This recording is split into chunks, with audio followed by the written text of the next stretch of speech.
everybody in Wharton basically now came from it. We sold tickets all over, raised a few $1,000s every year. It was a very big event. It was our Jewish social event, community social event.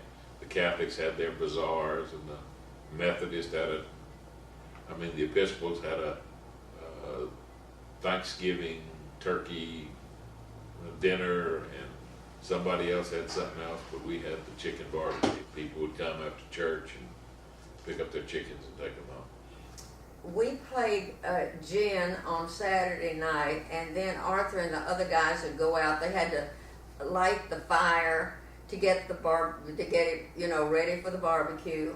And then a man from Bay City came that knew all about barbecue, and the fire had to be just right, and they barbecued the chickens.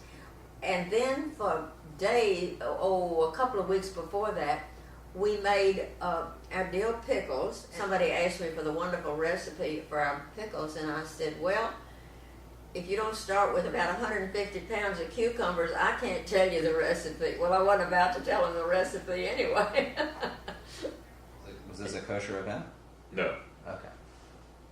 As a matter of fact, that always got to be a bone of contention with the board of directors, with the board of trustees, because they had to buy a few kosher chickens.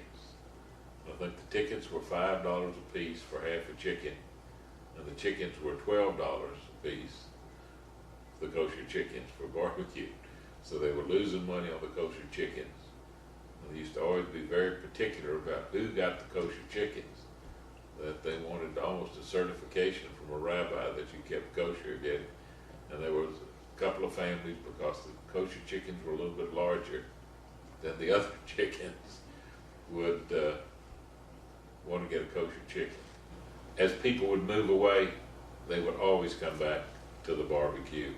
So it was family reunion time. We finally just ran out of people to run the barbecue. Deaths, people moved off, and we just couldn't do it anymore.